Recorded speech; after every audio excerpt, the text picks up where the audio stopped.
Welcome back to the Vanessa G Fitcast. I'm Vanessa Pozos, and here with me is my co-host, Omar Pozos. And today we are talking all things cycle syncing. Dun, dun, dun. I know when we were doing the chatting back and forth about what this was going to be about, I was like, maybe you just need to do this one on your own, obviously, because clearly I don't know if I have a lot of value or a lot of input to add to this. But I do think, after you and I spoke, I do think it's important to get a guy's perspective, and especially for you ladies out there, on how to communicate with your partner, your spouses, on how to help you navigate this stuff. So I'm excited now. At first, I was like, I don't know. This is going to be a little tough for me to add any value, Yeah. But I think we'll figure it out. I think it's also just me selfishly like, let me teach you all about cycle syncing, babe. Oh, I see how it is now. Yeah. It's hey, this is what you need to do, you idiot. Well, it's really today we're talking about how to cycle sync your workouts, your nutrition, self-care, really your work, your whole entire life, so that you can have just a more productive, more fulfilling, just better life as a whole. Because when we are healthier, we are in sync with our cycles, we are living in tune with our bodies. It is crazy the difference it can make on your life. And this is something I've really just been learning about in the last year. Really just diving into it. I've been reading Alyssa, I think her last name, I think it's pronounced VT, but VITTI. She has a really great book, In the Flow, where she really teaches on cycle syncing. That's where I've learned so much of this from her, as well as some other mentors. And it's really, really incredible when you dive in and understand how the female body really works. Because our bodies and our brains are completely different during different phases of the cycle. Completely different. So, of course, if we're biologically, chemically, we are different on these different weeks of the month, then why should we assume that our food that we're intaking, the way we're exercising, the way we're going about our days, how we're implementing self-care, like how should we just assume that should be the same every week of the month when chemically and biologically we are different? Yeah, and I know, Vanessa, this kind of reminded me this weekend when we were hanging out with some friends and doing some stuff with work. You shared a little bit of, your hormone journey, and you shared that, at that particular day, you just weren't feeling your best, and it even brought out a little bit of emotions out of you. And I kind of... little bit of emotions, meaning I was... You were crying. Yeah, I was crying. I didn't want to say it and put you on the spot, but yeah. But anyways, I know that especially for us guys, as partners, like I was telling you and I shared, I was like, I really just genuinely care so much and I love you so much that I want you to be as good as I feel every single day of the month, right? And I know that's just not possible. And one little thing that I got from the conversation was people were like, hey, instead of trying to be a fixer, instead of trying to make sure that she is okay, why don't you just literally tell her like, man, that really sucks, and then just give her a hug. So ladies, if you guys are going through this, that really sucks, and I'm so sorry. But that is the one thing that I was like, I don't go through that stuff, so I don't understand what you mean when you're like, yeah, my brain and my body are different. I'm like, that just like, it's a foreign language to me, right?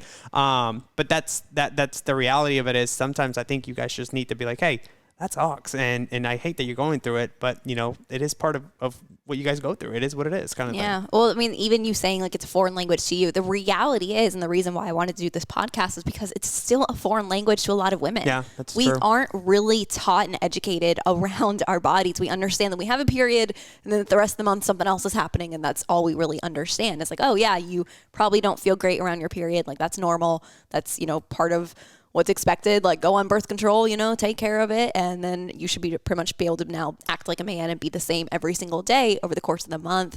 But that's not true. That's not the reality of the situation. And it's why getting into kind of like the hustle culture that is a little bit more male dominated can be very dangerous for women, because when you hold yourself to the standard of I'm going to show up the same day after day after day, but you don't feel the same day after day after day. And there's nothing wrong with you for not feeling the same. There are actually positives to every phase too. And we're going to learn about that. We're going to teach you how you can actually optimize each phase to get the most out of it. So it's not like, oh no, now I'm, on my period or right before my period and I feel terrible and this sucks and oh man, I have to get through it. It's like, okay, yeah, there's going to be parts of it that probably don't feel Great. It's probably not your favorite time of the month, but there are ways we can optimize it so that you can make it better and you can make the most of that phase too. Yeah. What's that movie where he makes like a period playlist for her? Is it like How to Lose a Guy in 10 Days? Is that what it is? Oh gosh, I don't remember. You know what I'm talking about, right? I He makes her like a vaguely mixtape and sends her like chocolates. He's like, here's your period mixtape.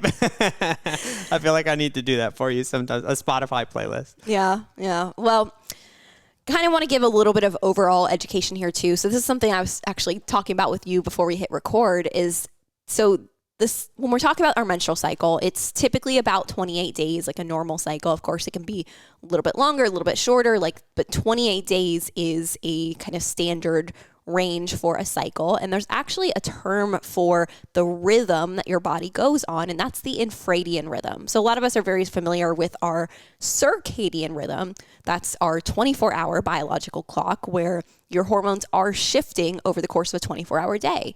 You know, your cortisol is highest in the morning, it's lowest at night. Like that helps you with your wake sleep cycle. It helps you in a lot of ways.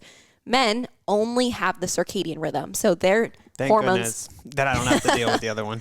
But their hormones shift over the course of a day. You know, they're actually even are going to be highest testosterone in the morning. Like that's going to help give them that surge of like now they want to, you know, put a little bit more into work, and that tapers off at the end of the day, which is when they actually now are going to feel a little bit more of their estrogen, and that's when they're going to want to like be more connected with family and actually kind of calm down and start to come to bed.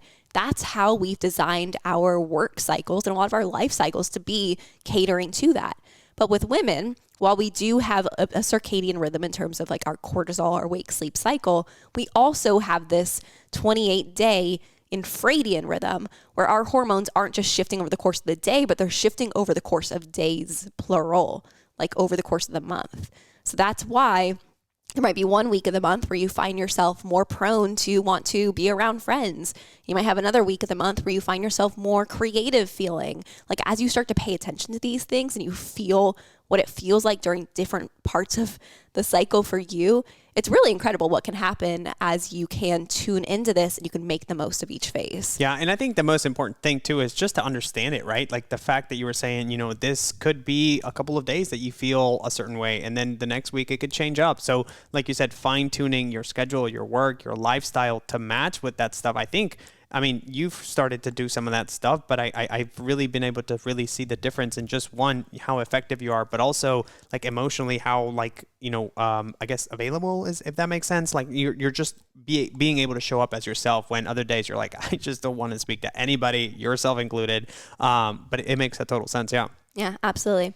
Well, I'll give you guys a little bit of a nugget of what we're going to dive in here today and give some little facts that a lot of people don't know. These were things that I only recently learned. So your cortisol levels are actually higher during one part of your cycle, which means that if you mistakenly try to push yourself too hard through workouts during that phase of your cycle where your cortisol is already higher, you're going to find that you're even higher cortisol now because workouts increase our cortisol. So now we already have a higher baseline.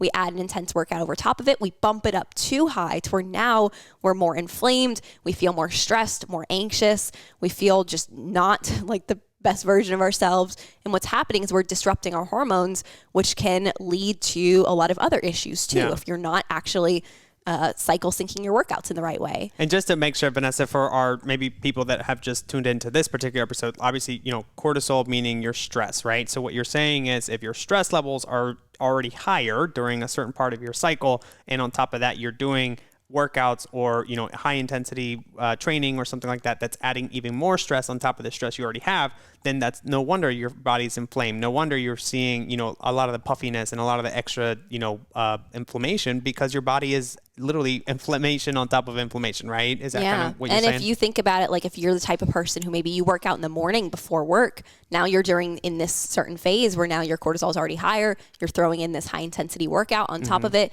Now you're going into work with these cortisol levels that are too high, and you're probably going to feel unfocused. You're probably going to feel more anxious, more, you know, sensitive to like, oh my gosh, did my boss say that to me? Like, you know, I'm overthinking what they're saying, and like you're probably not showing up as the best version of yourself. So that is just a little nugget example of why we're going to dive into this and why I'm going to teach you how to actually manage your workout routines, your social routines, your work-life balance, all of it with your cycle to make the most of each phase. You know what's crazy is, and honestly, I think the society, the media, like TV shows, everything have made women out to be like these just, super high driven and like they can conquer everything, which they can, but it feels like they're supposed to be doing this at every single day of the month, right? Like I was just thinking we're watching Suits right now, right? And it's like all these busy women, they're lawyers, very high achieving, and like not one of them go through stuff like this, at least on TV, right? So it almost,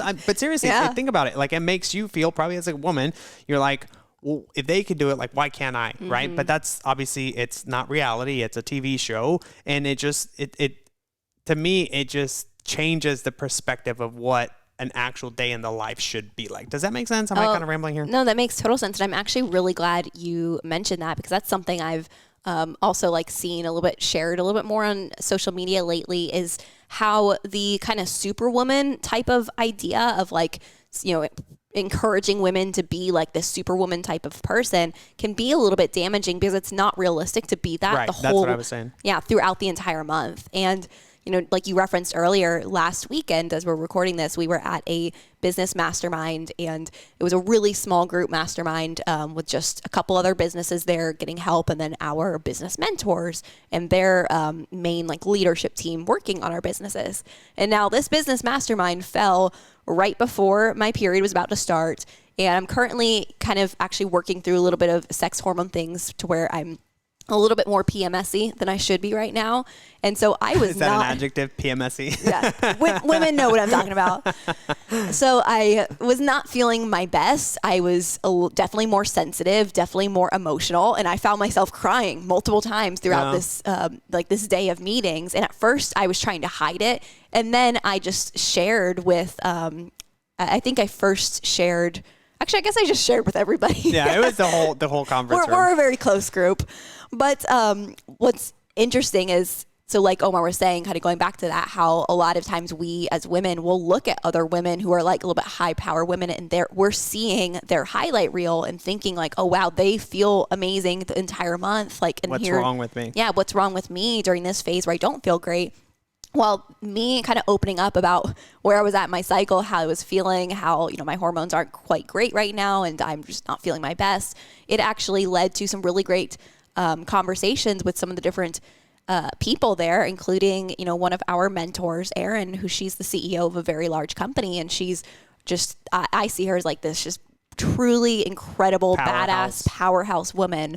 And she was sharing with me of how she cycle syncs some of her work, and how, during certain phases of her cycle, like she doesn't feel like her best self either. And like we were able to really relate on that. And then she actually, at one point when we were kind of just together, I think on the second day off on a walk, she actually thanked me for kind of starting that conversation, opening that up with everybody, because she said then her and her husband, one of our other mentors, and as well as one of the other men on their leadership team, they ended up having a conversation about it, where the guys were kind of asking her a little bit more about it, like how can they help, her, and like how can they better understand women's cycles and the different flows and all these different types of things. So men do want to have these conversations. They want to understand us, but it starts with us as women understanding ourselves, learning our bodies, and learning how we can actually just sync ourselves with our natural biological clock that is happening over the course of the month, and owning that and making the most of it. Yeah. And to give a little bit of maybe context, or not context, but my perspective on things, when you have these things going on and you don't feel your best, like at least you are aware of it, and you're like, hey, it's this, it's that, I just need to be left alone, or I just need to cry things out. Like, just let me do my thing. And I'm like, okay, but it starts with a little bit of that communication, right? But for a lot of our listeners, when, their husbands, their significant others are like, hey, like, what's wrong? They're like, I don't know. Like, I just feel like crap. I feel like this. I feel, emotional, whatever that thing might be.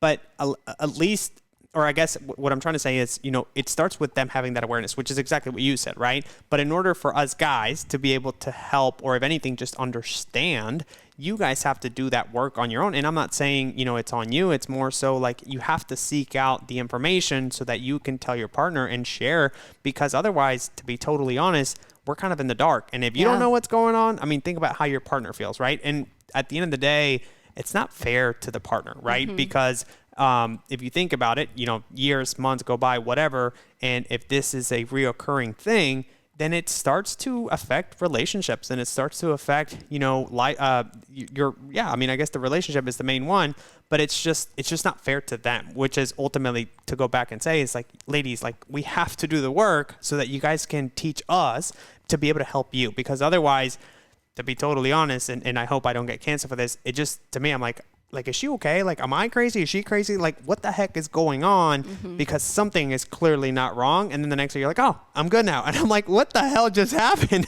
Yeah. Well, So our brain chemistry changes by 25% over the course of the month. So it's, of course, we're going to seem different over the course of the month. I didn't mean to say crazy. That's not the right word. Well, I mean, so like you're thinking around times where when my hormones are not in the best place, right, I will feel and probably come across as a little bit crazy. That's not like a norm where if you have healthy hormones, you're in a great spot. You're not going to feel crazy at any point in the month. Like that's an extreme. I'll, and not to tease you, but I'll be like, hey babe, like what's going on? You're like, nothing. And you just start bawling. I'm like, okay. I'm like, all right, yeah, sure, nothing's going on. But that's a Did you signal. like my Vanessa impression? Nothing. But that's a sign that things are a little bit off, which for me right now, the last 2 months, things have been a little bit off as just a result of some of the things that I'm doing to target more cellular inflammation has had a little bit of a downstream negative effect on hormones. So now I'm currently working through that. But I've been feeling that the last 2 months where my PMS has been a little bit crazy. And it's important for me to share some of that stuff because I know a lot of women are out there experiencing the same things where they don't even recognize that they have some hormonal imbalances going on. And they might just feel like, man, like last week I was really stressed and then I just felt out of control and I was a little bit more, snippy with my husband. And I didn't like how I ended up causing a fight and I just feel terrible for it now. Like that's a normal story that I hear a lot on consultation calls. And ladies, you don't have to continue to live that way. By balancing out your hormones and then learning to live in sync with your cycle, you can make sure that you actually are showing up how you want to show up throughout the month and showing up as the wife you want to be, the mom you want to be, the sister you want to be, the daughter you want to be, the powerhouse woman in work that you want to be, like whatever roles that you show up in as blah, blah, blah. Whatever roles that you show up as in life, you can show up the way you want to show up in those roles. I think my favorite feedback or my favorite testimonial stories are sometimes the women that come into our program and they're like, man, I just didn't realize that this wasn't normal. Like I didn't realize how good I could feel. And now that my energy is consistent, my mood swings aren't as crazy. Like it's such a big difference. And it just comes back to, again, are we doing the right things to help you navigate through the different phases of your cycle so that you can ultimately do the things that you want to do, become the powerhouse, of a person that you want to become. But it starts with a little bit of awareness, Yeah. And so, what we were just kind of referring to as well of like Omar's, Omar was just doing an impression of me a few minutes ago there of I'm sorry. Yes. But like that type of like extreme emotional outburst around your period or leading up to your period where maybe you feel like extremely emotional, maybe you feel extremely depressed, maybe you feel extremely anxious. Like these are all things that I've been through myself personally. I've had a history of some mental health issues where I've struggled with depression, even, when my hormones were in a good spot. So like that's been a history for myself. But when my hormones were out of balance, that week really leading up to my period, I would sometimes feel really, really bad mentally. And it made me very, very hard for me to show up in any area of life to where trying to just get through a day of work was a major struggle. And I would, a lot of it, I was putting this burden on Omar because he's the person around me during this time. I work remotely. I'm able to really hide it on meetings very well, which isn't always aligned with how I want to, within our company. We always talk about showing up very authentically, having that authentic connection. But as CEO, there can be a lot of pressure to still always show up for your team. And during these really, really dark periods where I was dealing with some serious depression leading up to my period just for that, span of a couple days, it would be really, really hard to show up that way. And then Omar would have to kind of take on my burden of just this dark cloud that I would bring into almost like bringing it into our household in a way. But I wanted to share that because I want to share with women too that there is actually a term for this, because this is something that is so common that a lot of women deal with it. So there is a medical term, and this is called PMDD, premenstrual I don't even know how you say that, dysphoria disorder. And so PMDD, if you Google this, you'll find the definition. It comes up as PMDD causes severe irritability, depression, or anxiety in the week or two before your period starts. Symptoms usually go away 2 to 3 days after your period starts. It also says you may need medicine or other treatment to help with your symptoms. So I really wanted to include that there because I find that there are so many women who may find themselves needing pharmaceutical help, and there's no shame in that. Absolutely. We work with a lot of clients who may be using medications to help with some mental health things. There's absolutely no shame in that. But I also want to lay that out there because I cannot tell you how many times I found myself that week before my period when I'm really struggling and dealing with this intense PMDD. And at the time I didn't know what it was. It just felt like, is something wrong? Like, is my brain broken right now? And I so many times considered making a doctor's appointment and going and getting put on some sort of medication to help me with this. But every single time my period would come, a few days later, I feel like myself again. So if you relate to that, if you're dealing with this, know that there's no shame in also reaching out for help and, getting some medication for this, but also know that you might not need medication. You might just need to actually work on balancing out your hormones and making sure that you are living in sync with your cycle and taking advantage of the different phases of your cycle so that this isn't such a dark cloud for you and the people in your life. Yeah, that's a good way to put it. I like the dark cloud analogy because genuinely, I feel like that's how sometimes you come across, and there's nothing wrong with it. It's just what's going on with you and in your head, right? But again, just sharing on the guy's perspective on it, think about it. If you yourself are describing it as a dark cloud, on the other side of things, to me, I'm like, it's a damn hurricane or it's a tornado. Like there's just so much that changes within 28 days that as a guy, I'm like, I don't know if she's mad at me. I don't know if I did something wrong. I don't know. And then what I personally, for me, I'm a fixer. I try to resolve things, right? So I'm like, hey, let's talk about it. And you're like, the last thing I want to do is talk about it. Just leave me alone, right? But again, now that we have that communication, that I am a little bit more in-depth understanding, and of course it helps that I work in the industry and I talk to women about this stuff all day long. It's still tough and it's still something that you and I work on. So my point being is, you guys, it has to be communicated, because otherwise us guys are going crazy thinking that it's other things, and that's where things start to arise when there really shouldn't have been any issues at all, Yeah, and of course everybody's experience is different. Yeah, everybody's absolutely. Relationship is different, but knowing us and our relationship, and this is something we were talking about last weekend too with some of the other people there, of relating on with them and their couples, how it affects them. But in terms of what you were saying there of, you're like, oh, the last thing you want is to, talk through this.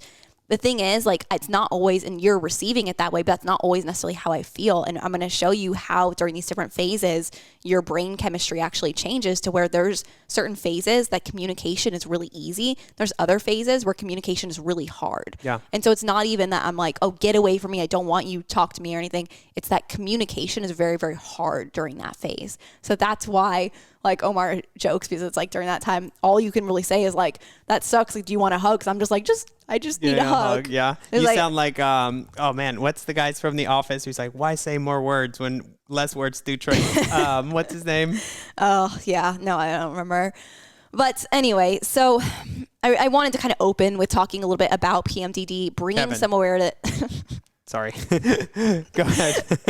I don't know. We're just Kevin.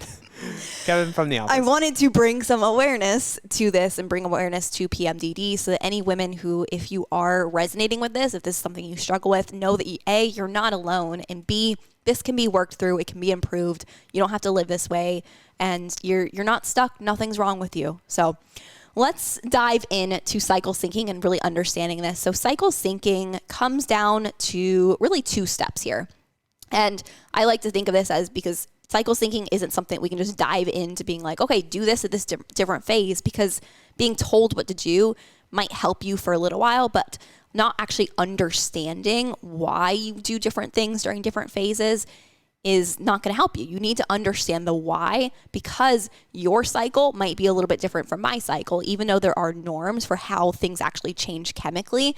it can feel different for different people based on their personality, like what their kind of baseline really is. If you're naturally a super outgoing person, you might not find it to be as difficult to communicate during some phases as I find it to be.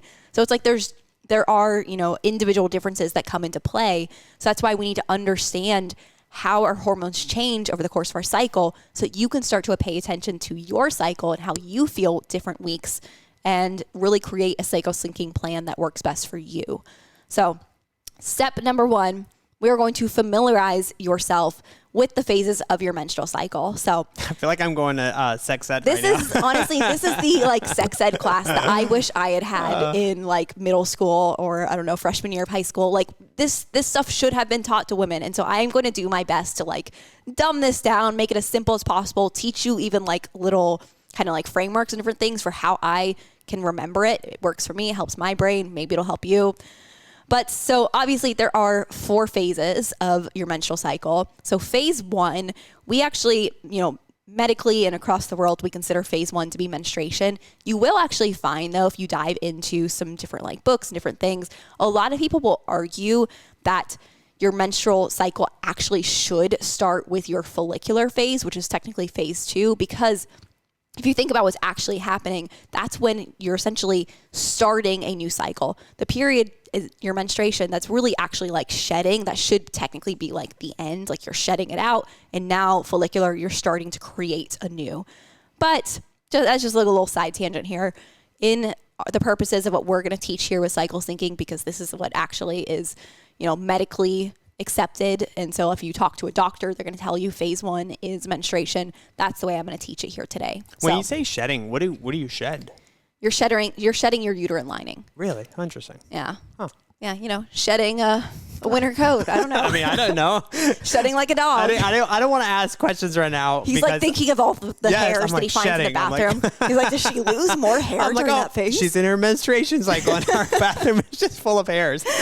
Oh, yeah. I think that's just a normal girl thing. But anyways, keep going. Yeah. So phase 1 is menstruation. This is typically about 3 to 7 days. This is your period. This is when you have a bleed. So it's pretty easy to remember. Phase 2 is your follicular phase. This is essentially, if you think of, because a lot of women know when they have their period. It's pretty easy to point out. If you're having a bleed, you know when your period is. And a lot of women do pay attention to when they ovulate, because especially if you're trying to have kids or if you have tried to have kids in the past, you probably pay attention to ovulation because that's when you can get pregnant. So those are like the 2 points of the cycle that a lot of people think about. So I like to use ovulation as kind of a way to describe what happens before and what happens after. So pre-ovulation is your follicular phase. That's what comes after your period, but it's before ovulation. That's your follicular phase. You're making faces like no idea what I'm talking about. I am. I'm trying to keep up with it. I'm trying to keep up with it. Yeah. So follicular phase, phase 2. Ovulation. Go ahead. Follicular phase 2. That's the 7 to 10 days after your period. Got it. Okay. Phase 3 is ovulation. That's your ovulatory phase. Okay. All right. I feel like you're about to test me afterwards. You're like, all right, what are the phases? I just want to make sure, because if you don't understand, then nobody's going to be able to follow. Okay, fair. So phase 3, now this is ovulation. This is your ovulatory phase. So this is where, like I was saying, a lot of women can understand when they ovulate because they might have been taught to pay attention to. Yeah, sure. Got it. Now, I'm breaking out like a 5-year-old. The ovulatory phase, this is the 4 days in the middle of your cycle. So this is also like the middle point.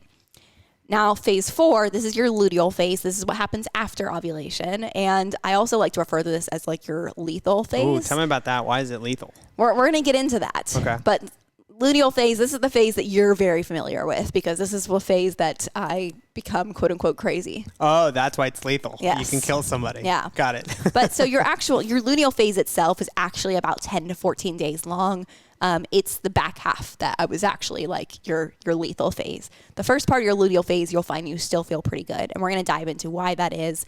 But just to recap here so that if everybody's following along, phase 1 is menstruation. It's about 3 to 7 days. That's your period. Phase 2, follicular. That's about 7 to 10 days. Phase 3, ovulatory, about 4 days. Phase 4, luteal phase, about 10 to 14 days.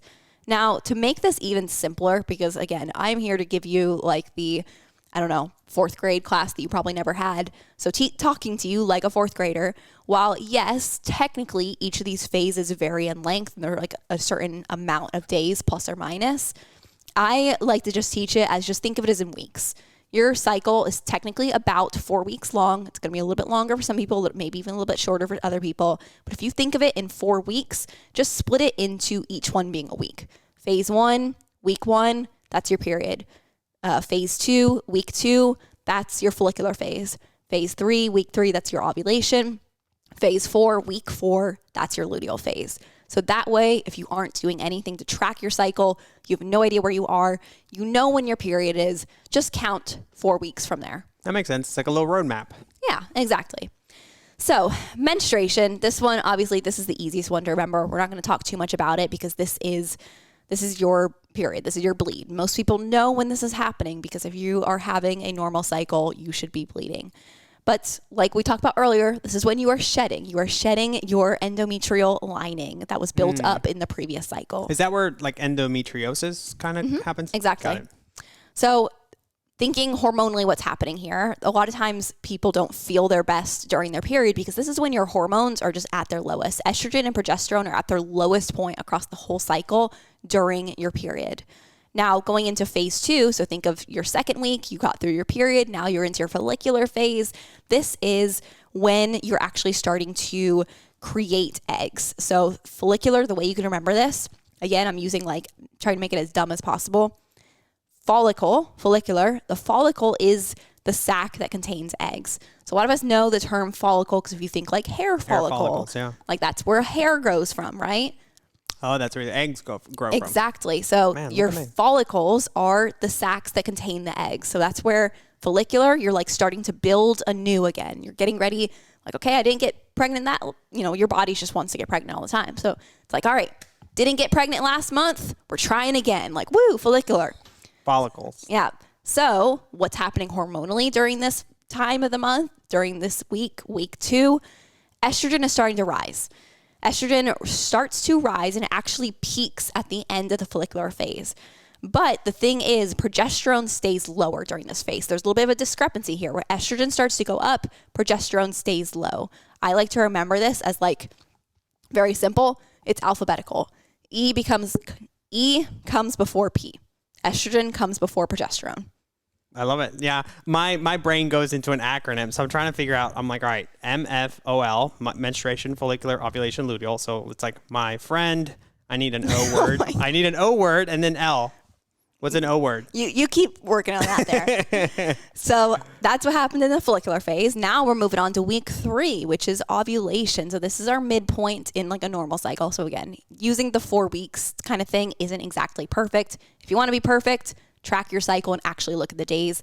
But if you want to make this as simple as possible, which is what I'm trying to do for you, just think in weeks. So ovulation, technically week 3. This is where that follicle now bursts and an egg is actually released from the ovary. So think ovulation, ovary. Yeah, I got the acronym. So you can say something like, my Friday outfit is lit. Menstruation, follicular, ovulation, luteal. Done. Now I remember it. Great. So proud of you. People are going to be like, this guy's an idiot. So ovulation, again, this is where that follicle bursts, the egg is released from the ovary, hence ovulation. And if we're looking at what's happening hormonally during this point, estrogen levels start high, because remember, during follicular phase, those estrogen levels had started to peak. Now they're starting high, but the thing is, they actually drop pretty much dramatically after ovulation. So I like to think of this as it's like estrogen is coming on the scene. It's ramping up. It's building up the beat, boom, boom, boom, and then the beat drops. But the beat is the egg. How did you know we were doing eggs? Oh, okay. Yeah, so the egg drops, the beat drops. Like a ball drop. Yeah. New Year's. Got it. So estrogen is getting ready, and then the beat drops. Do we have any beat sounds in here? I don't think so. Just keep going. That's the only beat I found. Go ahead. So, okay, that's what happened with estrogen. Estrogen has now dropped after ovulation, it's tanking. Testosterone, it actually surges quickly and it also goes back down. And then progesterone, it's starting to make its appearance. Progesterone is finally showing up to the scene. So now it's like slowly starting to come up during ovulation. Now we're going into the luteal phase. This is the back half of the cycle. That's what I want to learn about, because that's the lethal phase that I need to stay away from. I mean, I have the most notes about the luteal phase for a reason. So the luteal phase, this is the back half of your cycle. This is where estrogen now, it's starting to rise again. Progesterone, though, remember it started to rise during ovulation. Now it's really ramping up. So here's how I remember this. Progesterone, the reason it's starting to really ramp up during the luteal phase, because think of what just happened in our previous phases. The follicular phase, we're preparing for the egg. Ovulation, we release the egg. Now luteal phase, your body's like, woo, I'm pregnant. I just got pregnant during that ovulation phase, or I'm going to be having a period. It's either one or the other, pregnant or period. And it's like you're like waiting for like an announcement. Progesterone's like, woo, is it going to be pregnant or period? We're super excited. So that's where progesterone is showing up to the scene, because those 3 P's, progesterone, are we pregnant or are we period? Oh, that makes sense. All right, cool. See, I'm telling you, I should have had this sex ed class instead of, we just got to watch, what is that movie, The Gift of Life, where a woman like gets pregnant like on camera? It's disgusting. Not disgusting. Sorry, I didn't mean to say. It's just. But when you're like a 4th grader, it's probably everybody's like, oh. Yeah, exactly. So really, if we're thinking about, again, what's happening here, the reason that progesterone is ramping up and it's getting excited for like the announcement, are we pregnant or are we getting a period? Are we period, yeah. Progesterone, I like to think of it as like, it's like your mom getting excited, waiting for you to have a child. So, you know, it's actually what progesterone really does. It's internally, it's preparing your lining, the uterine lining, for the egg to implant and actually grow. So that's what, like, it's actually doing a job here. It's like getting everything cushy and ready. So it's just like your mom is like getting really excited, like, ooh, like now she's married, like she's going to have a baby soon. Like, I'm getting super excited. It's like making preparations, getting everything ready. But the thing is, guess what happens when you're not pregnant? Progesterone is like super bummed that it starts to break down. So now this hormone is actually breaking down, just like your mom, when she finds out, once again, you're still not pregnant. Why didn't you get pregnant, Vanessa? Yeah, exactly. So still like, oh my gosh, there's no kids on the way. Why? And guess what? As progesterone is breaking down, what's happening? Now we're going to start to have headaches. We're going to start to have moodiness. And that's where those PMS symptoms are going to start to come from. So again, thinking about like progesterone being like your mom probably gives you a major headache when she's, you know, just upset that you haven't had a baby yet. I'm not speaking from experience. My mother is fantastic, but I know that she would like some grandchildren from us. Yeah, both my mom and your mom are like, all right, so clock's ticking here. I'm like, oh, Jesus, relax.